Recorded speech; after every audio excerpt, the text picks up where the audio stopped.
Hello and welcome to episode 218 of This Week at Gear Report, the show where we talk about gear. We report on gear. It's cryptic.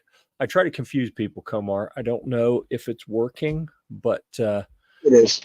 It is. Yes, I know I confuse myself sometimes. So we're going to go through our standard. Oh, there it is. This Week at Gear Report. We're going to go through that. We're going to talk about a recently published review. We may touch on some things that will be published shortly. I might even have something we can talk about in the Guitarmageddon section. I don't know. We're going to roll with Repeal the NFA for now. I don't think that we're going to get to a patch of the week. That's Kevin's segment. And last I heard, Kevin was on a cruise ship somewhere. Yeah. I don't know if he's back yet, but I don't see him here with us. So I'd be shocked if we hear from Kevin this evening. So yeah, I saw that. Yeah, I'm happy for him. Apparently he turned 22 or something, some other number of years. Had a birthday recently.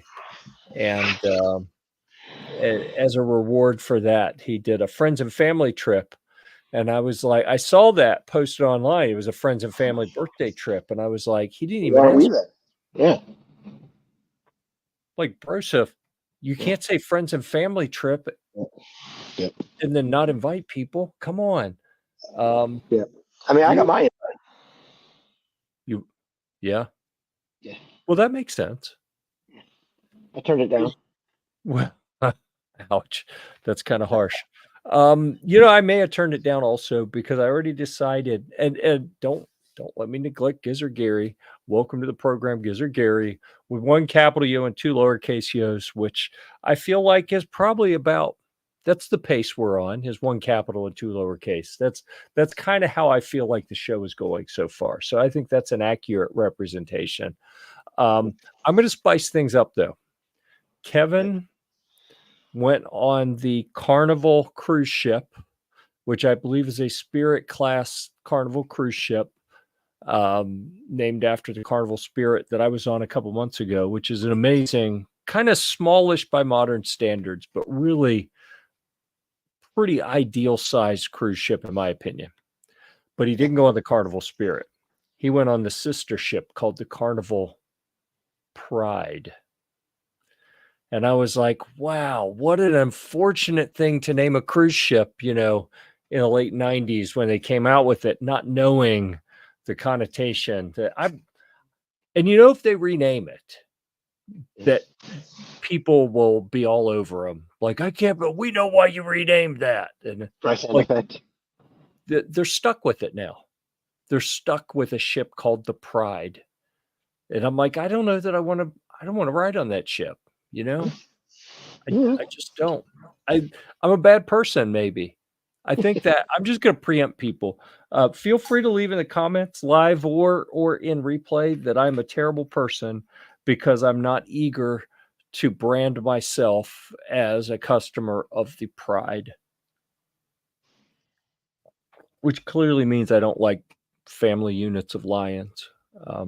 It's the only thing I could be talking about, right?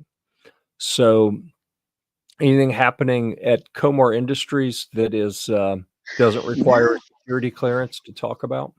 No, nothing in that arena at this juncture. One of my guys just messaged me saying that they're at the GearReport YouTube channel and they're not seeing the live link to this broadcast. Yes, I switched it up this time. You know what? I should probably talk about that.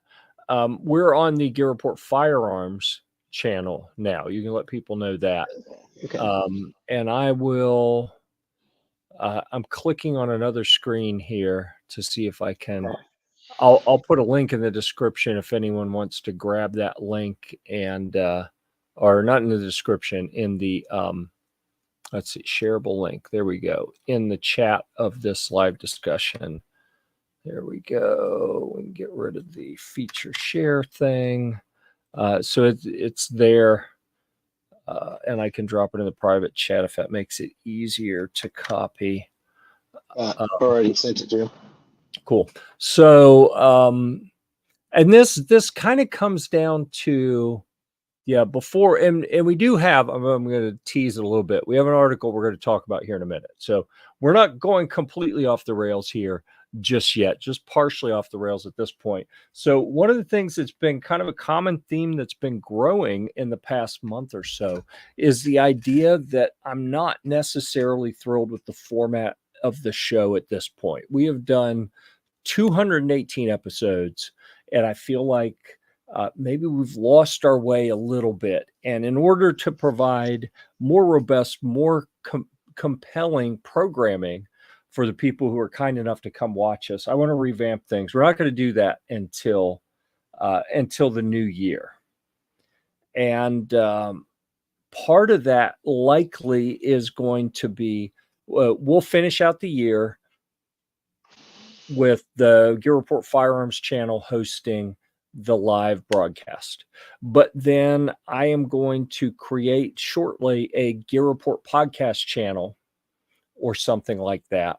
And every live show that we do will go on there. And the reason is simply that I am enjoying the tens of dollars that I make every month off of YouTube. But if it was hundreds or thousands, I would enjoy it more. And one of the things that I hear from one of our YouTube expert friends, Chris over at CloverTech, is that doing a live stream like this is like a death sentence for a YouTube channel. Like if you want it to grow, if you want it to get views, this live streaming format just tanks the some of the key metrics. It really jacks things up, and Wow. and it like YouTube punishes you for doing live streams basically, unless they're like over the top. You know, if you have hundreds of thousands of people watching, I'm sure they're going to promote you more. But if you're like us and you have a less than hundreds of thousand people watching, slightly, you know, then it really just tanks all your numbers, your viewership per time watched, you know, all of that. It's like you go off a cliff. And Right. the main OG Gear Report channel has been stuck for a while. And as far as growth, because I haven't been posting a lot of stuff there. It's really been only getting live content. And some of the other channels, some of the other Gear Report channels have also not been growing the way I expected them to. And when Clover said that about the live streams, I was like, oh my God, we go live. And through StreamYard, I was sometimes sending this to 4 or 5 different YouTube channels at the same time. Like if I thought during a program we were going to talk about guns and camping gear and guitar stuff and just travel stuff in general, then and maybe some 3D printing. Well, the Gear Report Maker channel would get the stream, and Gear Report Travel, and Gear Report Camping, and Gear Report Guitars, and the Firearms channel, and the OG channel. We may have 6 streams going at the same time. And then I was like, wait a second. So I'm basically hobbling all 6 of those channels by sharing across all of them. So that's why I made the executive decision today not to multi-stream to more than one YouTube channel. So we're only going to Gear Report Firearms right now. And like I said, come the beginning of the year, I believe we will switch over. We'll make a clean cut then, because we're powered by Sylvan Arms right now. We have an agreement with them about how this program is going to be run. That goes through the end of the year.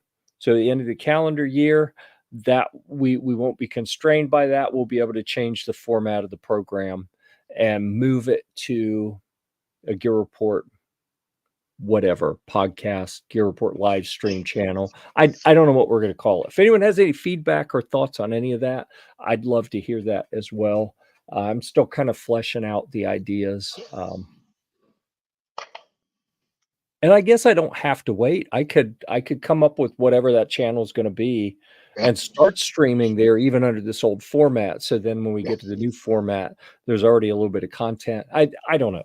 I don't know. I got to figure out what to do, because we've done live streams on the Gear Report Camping channel has a second Tuesday of every month. We do a live chat to talk about backpacking at Philmont Scout Ranch. We do this show every week. Every now and then we'll do well, GearReport guitars doesn't matter anymore. I was doing live stream unboxings there before they canceled the whole channel. So anyhow, that is the long version of why we weren't on the main GearReport channel. And I meant to communicate with that with people. That explains why we only have a few people here, because they hadn't figured out that we're on the GearReport Firearms channel and not the main OG channel. Because I didn't bother to share that information with people. So with that, thank you for catching that for me. And let's see, why don't we dive into recent reviews? We have one, and I think HLX TLR7 HLX. Okay, it's similar to what I have sitting here. I was sitting here thinking, wait a second, did I just publish a review from AJ that's the same as a product I have sitting here in the studio? But it's not. It's similar. I have another Streamlight handgun light, but it is not the TLR7X. I have the HLX. But here's the neat thing about it. And you can see in the hero image here, sort of, there's a little gap on the battery. Oh, USB-C charging? That is a USB-C charging port. I wonder if we can see it better here. Maybe it's a little better here, but it's good and bad. You know, it's good in that you don't have to use disposable batteries. I don't love that you have to open it up and take the battery out to charge it. You know, I think I don't even want to say it. As much as I get frustrated with my Olight flashlight that doesn't work anymore, I absolutely loved the magnetic charger, where you didn't have to take it apart to plug anything in. You didn't have to open a port up. Like, the whole thing stays sealed. You just click your charger onto it and it magnetically grabs into place. If they could do something like that, instead of you have to pull the battery out, then I would be so thrilled. But you know, that's not in the cards for now, at least with Streamlight. So anyhow, let's dive into AJ's review here. He gave it 4 out of 5 gears. You know, with the reminder, we have never given a perfect 5-gear rating because we've yet to find the perfect product. We could, but likely we never will. 4 gears means it stands out as a top option in the product class or price point, and that sounds about right for most Streamlight products, honestly, in my opinion. I've been working with Streamlight for years, and you know, I stopped working with Olight, for example. So I found the products that I think are better. I'd rather associate my brand with the better products, you know. So I talk more about Streamlight products, or at least more positively about them. And we continue to have a relationship with that brand because we respect the engineering that goes into the products and all that stuff. So a couple links where you can get it there, some nice photography. And he did this in conjunction with the PSA Compact Dagger, which we showed a week or 2 ago on the program, AJ's review of the PSA Compact Dagger, which I have an update on that, by the way. He heard from Josiah, who, if folks don't know, at Palmetto State Armory, Jamin and Josiah are the 2 brothers that founded Palmetto State Armory. And Josiah does a lot of their media outreach, affiliate management type stuff. And he reached out to AJ and said, hey, I saw you had a little catch in the trigger, something about the way the trigger reset on that Compact Dagger was. He said, you don't, he said something in a review about maybe you just have to live with it. And he was like, well, you don't have to live with it. Send it back and we'll fix it. Like, don't worry about it. Just send it back. And so I thought that was cool when, you know, one of the big wigs at a company reaches out and says, hey, I saw you wrote about this. Just let us fix it. You know, you don't have to like be noble and say, oh, I'll just deal with it. No, let us fix it. So that's the big deal. I mean, this is for the small Glocks. Basically, it's Yeah. sized to fit. You can run it on whole lots of things, right? It'll fit on pretty much anything with the rail. It'll fit, but it's tightened up so it'll fit on a short rail subcompact. We got a list of Right. different firearms here. You can run it with the old school CR123A, but they've got the rechargeable, non-disposable one CR123A lithium, and looks like they've got a lithium ion. Which one is this that I have here? This is the I think this is going to be that SLB9. Where's the model number? Yeah, there it is, SLB9. Oh, you can't read that. It's way too small. So I wanted to make the effort though. Right. So, and I've got a very similar light down here somewhere. There it is, and they are pretty compact. The one I have, the HLX, is very slightly different, but I absolutely love these lights. I've got them for probably have them for every pistol I have, plus some extras. I've yet to break one. They're not inexpensive, but you don't have to keep buying them and replacing them when they break. Or if you're gonna have a weapon light, in theory, you're doing it for kind of tactical reasons, like if I need to identify a target at night so I know if I need to shoot it or not.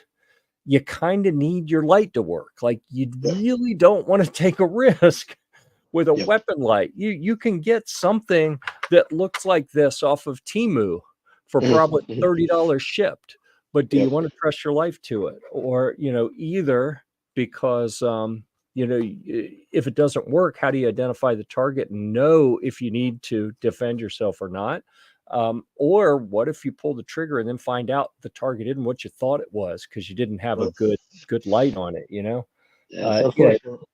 very, very expensive risk in having a poor weapons light. So be sure that you get a good one. He thought that the beam's a little bit narrow for his taste. He likes a wider beam for handguns. That's interesting. Not sure that I agree with that, but I mean, it's his preference. So AJ picks what he wants. I pick what I want. You pick what you want. So there you go. That is what we know about the Streamlight TLR7X, and I'll talk to you about in more detail about the TLR7 HLX here in the future. I've got it out. I've messed with it a little bit, shot some videos, but haven't actually put it on a firearm yet for field testing. So that will happen at some point. And with that, we welcome Defense Dad, who has joined us. And I know it's confusing. It looks like I'm just putting the same comment up here over and over and over. That's 3 different comments, because the customary greeting for this program for an unknown reason is yo, yo, yo. And he issued them one at a time. I think we probably just had to impress him. He typed one and then had to decide, have we done anything worthy of the second one? And clearly, as far as you know, we've received all 3 of the yos at this point. So I feel like that's a victory. I really do. Okay. I'll take it. Yeah. So let's see. We talked about an upcoming review. Let's see. Reviews will be published soon. I'm going to put that one on the screen. And we talked about the TLR7 HLX. That is a review that will be coming soon. But here's another one that I'm going to go ahead and mention it. And I've got a couple of these. I collect portable microphone systems. Why? I don't know, but brands like to send them to me. So whenever I get offered one, I'm like, yes, please. And it's amazing because it never fails. I am thrilled with the mic system that I'm using. And then someone offers me a new one and it shows up. And within a week, the one that I had been using fails. Okay. It never, and I can't get to it. I was going to reach back and grab a different one, but I can't get to it because my one of the studio lights is in the way. I've been using a Ceramonics iPhone. What do we call it? An iPhone microphone that you just plug into the bottom down here. I've been using that for probably about a year, and I love it. It's got a little rechargeable bit that sits up on your collar, but one of the clips, it has two microphones. One of them, the clip broke, and then recently I dropped the phone and it bent the bottom, the receiver portion, and it only works kind of sporadically now. So, but that happened a couple days after this arrived from Boya. This is the BYWM3TD2. That is a mouthful. I'm not even going to attempt to say that again. But what I love about this, and it's similar to another one that recently failed. Oh, this is the one that broke. The base where it plugs in is bent now, and it only works part of the time. The Ceramonics, when the clip broke off, but the microphones, everything still works. Just one of the clips broke. So I have multiple of these in less than fully functional state. But this from Boya showed up, and I think it's really neat because we have in the case here. You see the little light up down here. If we pull them out, it'll show you it has a battery inside, so it's going to charge them. We have a microphone, and in the center is the receiver that you plug into the base of the iPhone. So we do that like right here. All right. And you see the light blinking. It'll blink until one of the receivers comes on, and maybe and you may be able to see it's red. That means it's charging in there. When I take it out, now it's blinking red and blue. I think what that means, oh, I dropped it. I think what that means is it's trying to connect, and when I turn the camera on, yeah, now it turned blue, and this one turned blue as well. So now I have a hot mic here, and there's another one in here. So if you and I were in the same room, like say we're at SHOT Show and we want to shoot a video together, we can use these two. I have one, you have one. We get separate, volume controls and everything, and it's pretty good. I've been using it for some product videos recently. Works great. I'm really enjoying it. Right, and this one is for the Lightning port equipped iOS products like iPhones, and I think you can probably use an adapter with it. I've got some other ones that have an adapter so you can use, but you're done, you drop them back in and they're going to charge. And I absolutely love this type. I'm not a huge fan of the huge bulbous thing here, because like if I'm walking around SHOT Show, the Ceramonics, or even this one, I carried this at SHOT, and look at the size difference. Like this one fits in my pocket a little more comfortably than that. So they'll both fit in your pocket. You just got to push a little harder. Sure. Defense Dad has something like that works very well. Yeah. In the past few years, man, I'm telling you, when I started doing these videos, where the first SHOT Show I went to was 2016, I think. And I just had an iPhone. There weren't good microphone systems you could hook up. There were some wired mics. They were expensive. They didn't cancel noise really well. And then you had to deal with wires. It was such a pain.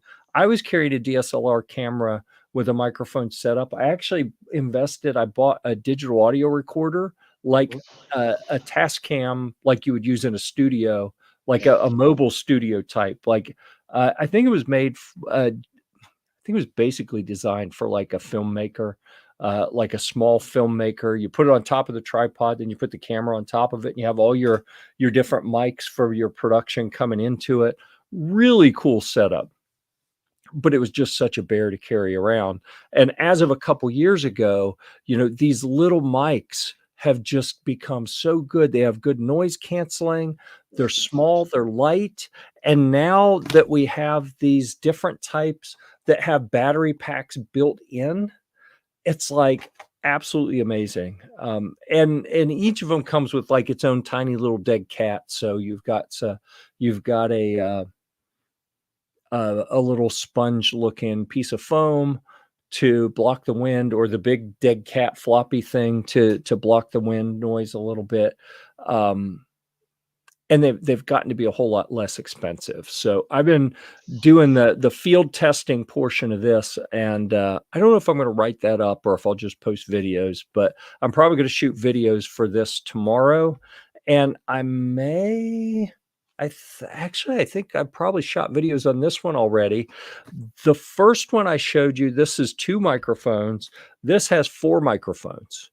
Um, and I believe this one plugs into USB-C. So that's going to change, how I use it a little bit.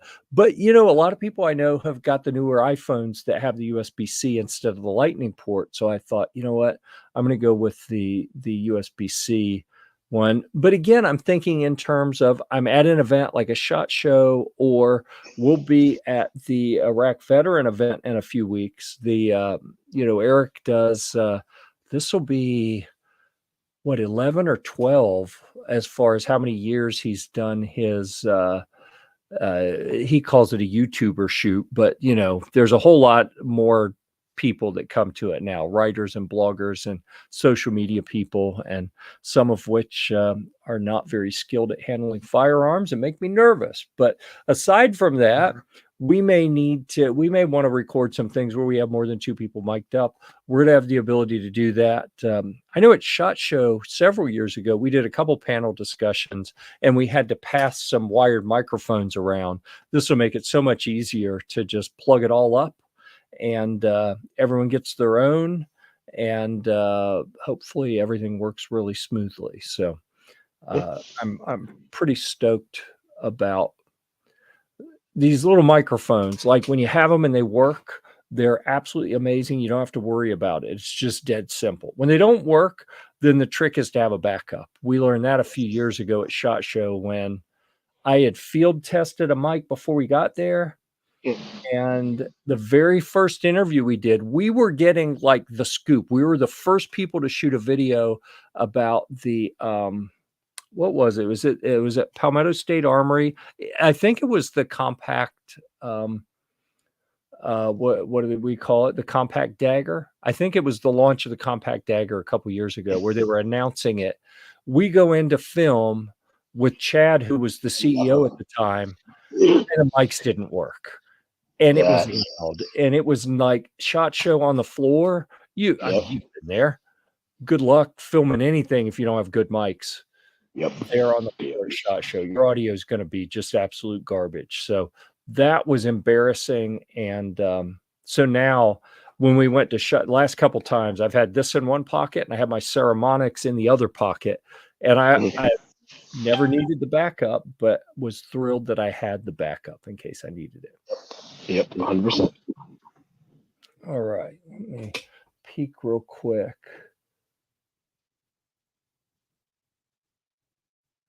Oh, no. That's funny. So we're talking about the Iraq Veteran event, and I get a note from Caleb saying, I didn't read the whole thing, but it started out, I just realized I typed a reply to the IV8888 email. I'm assuming that the next part's going to say, but I never sent it, which means he's not on the roster to go to that. So he's going to have to call Brandy tomorrow and see if she can accommodate adding him onto our roster. So, but that'll be good if Caleb's there. We are going to stay with my friend Jay, who lives near the event location, and we're going to camp in the woods back behind his house so that we don't have to pay more than I was comfortable with to stay at a fancy Airbnb at the lake down there at the undisclosed location that we're not allowed to tell people about because they don't want, like, you've never been to that event, have you? No. Well, if you ever want to go, let me know. To certainly just come as part of our team or Appreciate it.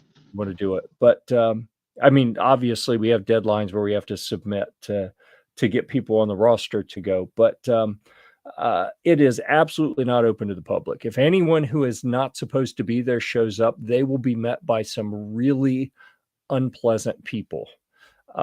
because they are not supposed to be there. And with that in mind, we are not allowed to even suggest where this event would be. I've already said too much giving a state that it's in, but anyhow, the range operator used to let us camp there, and we're not allowed to do that anymore. So we have to figure something else out. G-Webs is here, and he missed the discussion about why we have dialed back to only being on the Gear Report Firearms channel. I'll talk to him about that at a later point. But the short version is it has to do with some of the things Clover's been talking about lately about how live streams kill channels, and I wanted to get it off of the main Gear Report channel until we switch over to doing something different, whatever that's going to be here in the coming months. So, but thanks to G-Webs for being here. We appreciate you. Let's see. We were on reviews will be published soon. Let's see. What else are we going to have? Some Warbird hearing protection and safety glasses. We'll have, this will be neat. The lead and steel Pandora PB3 micro red dot. I'm still jealous about that. I thought I almost had the Stern Defense RAB AD. It's not a folding buttstock as much as it's a quick detach buttstock. I thought I was going to publish that before we went live, and I ran out of time. TJ submitted that. TJ's got a Break Arms Warhammer charging handle and an M-Lock handguard. AJ's got a couple other Streamlight things. Toby's got some more stuff in the queue. Like literally, I'm just scrolling through things that are, what in the world? There's a thermal scope in the review queue here that AJ just submitted that today. So we have got all sorts of really cool articles coming, and I'm going to see if I can't get those done here shortly. What was that? I got things dinging all over the place here. Oh, people wanting to buy stuff. That's cool. Okay. I like it when people want to buy stuff. In case anyone wants to buy something, let me see if I still have that page open. Oh, I clicked off of it. I should really find someone who knows how to operate this StreamYard system to do this stuff. Under the guitars and gear for sale page on GearReport.com. Did I click it? Is it just not loading? What's going on? There we go. My system slows to a crawl. They buried fiber out in front of the house a couple months ago, and I'm starting to see ads that fiber is coming. And I got on the waiting list, so as soon as it's available, they'll let me know. And then maybe I can load a page while we're streaming and everything will work. I got a whole bunch of guitars that I posted a little over a week ago. I've sold a few, and am hoping to move a bunch more here soon. If anyone is interested or knows someone who might be interested, I'm going to drop that in the comments as well. Please consider sharing if you know someone who would be made happy by getting a deal on some guitar stuff, because I like to make money, but on this guitar stuff, I got to clear it out. The prices are actually really pretty aggressive. Speaking of guitar stuff, I wanted to show you guys something really cute here. It's from Roland, which is they have been a big audio company for decades, very highly respected. It's called the Microcube. It's a tiny little amp, and I picked this up a couple weeks ago. It came as like a freebie with a guitar that I bought, and it is an amazing little device. I was playing with it today, and it sounds like something about 5 times this size. It's got some really neat effects built in. So there, I didn't want to neglect my Guitarmageddon duty, so I thought I'd show you guys that. And then something that I've had for probably almost a year and just really started playing it. It's like a Jazzmaster copy, and I'm really enjoying this. I'm having a good time with it. So I thought I would share that with you guys. It's from Monoprice Indio. They call it the OS 40. I also have the OS 30 and the OS 20, which are different colors and have different pickup configurations, but that same offset body shape. And I'm just having a blast with all of them. The blue one I'm keeping. The other two are in the for sale list. If you know anyone who might be interested in those, let's see. We'll get the Guitar-mageddon off of there. Humvee-geddon, my left foot is healed to the point that I think I'm going to start working on the Humvee again. I have been trying to stay off of that foot and let the broken bone heal, and I can't really do that when I'm outside working on the Humvee. So I said, you know what? I'm not even going to touch. I'm not going to torture myself and try to figure out how to do some stuff without hurting myself. So the Humvees have just been sitting while my foot has been healing, and there's nothing to report there at the moment. Okay, so I think we have covered all of those things. We don't have TJ's happy hour because TJ's not here. So we're going to skip that. We have not given enough time to boo ATF. I think that kind of goes without saying. Can always use more Boo ATF. Well, that's what I'm saying. Yeah. I mean, they've earned it, certainly.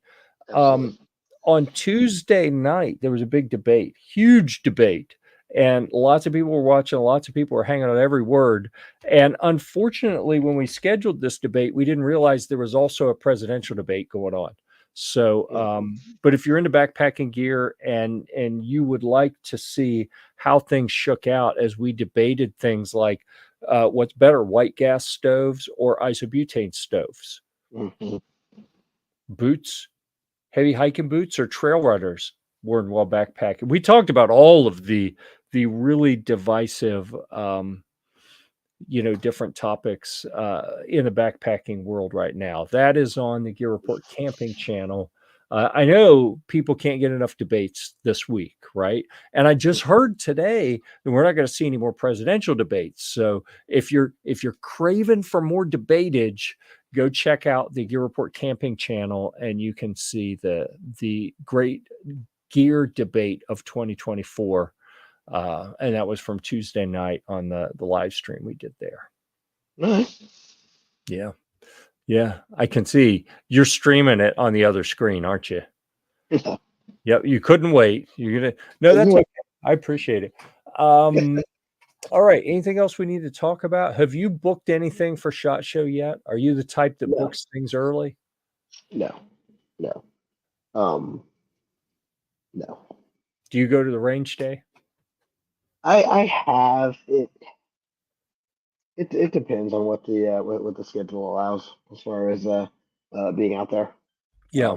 I have definitely the first time I went, it was mind blowing. And over the years, I hear you, man. There are people who don't get to go to these industry events who are like, oh my God, that'd be amazing if I could go to that. And they don't realize how could you miss one? After a couple years, it's like, unless there's some very specific product that you're just dying to get your hands on and you can't get an invitation to, like, if it's a big product, they're going to have a private range event during the week. We can probably just go to that, not have to deal with the weather and the crowds, and it's just better. So yes, the big range day, I think we've got to do a better job on the Gear Report team. We get a lot of B-roll and then don't necessarily do enough with it afterwards. But I think I'm going to sign up for this Repurpose IO thing here shortly, and I should be able to feed a bunch of those clips in and have it chop them up and turn them into little shorts type fodder for me. So I'm going to unleash last year's range day B-roll on that here shortly. See if we can't churn out a whole bunch more content for that. But yeah, I asked because we got our range day. You've been invited to the industry day at the range email a couple days ago. And I was like, yes, we made it again. So that's always, to me, call me petty, but I know that there 60, 70,000 people get invited, are able to go to SHOT Show, and only like 1,500, 2,000 or so get to go to range day. So Yes. I consider that to be kind of a badge of honor. Like, you can't really say you've made it anywhere in the firearms industry media if you don't get invited to SHOT Show range day. That's kind of the way I look at it. So since we've been going to that for years at this point, that makes me happy. Certainly, I don't want to gloat about it. I just want to say that is one of the measures that is meaningful to me when evaluating if a brand is legit or not. And as in a brand, I mean like gear reviewers and content creator types, So, yeah. With that, I'd like to thank you for showing up, Komar. I appreciate you sliding forward on your couch there and, keeping the kid on the skateboard out of the way during the program. I know that's difficult. It is difficult. Yeah, got a mind of his own, but I do appreciate you being here. Thanks to everyone who made comments out there in the discussion. We appreciate you as well. We're going to go ahead and shut it down for now. We'll be back next week, once again, powered by Sylvan Arms at 9 p.m. on Thursday. And we will definitely be back on the Gear Report Firearms channel. Will we be on any of the others? I don't know. I'm going to continue talking to some of the people who are smarter than me in the YouTube space and see what really makes sense on how we should do that. I know a lot of people are used to watching this on the OG Gear Report channel. I got to figure out how I want to use and grow those channels. And I'm not sure we're going to have any more podcasts on that channel. We may move them all off to someplace else. We'll let you know. I'll try to remember to post that on Facebook, Instagram, different places like that, and to chat with people and let them know before we get there. Until next time, we'll see you at the range.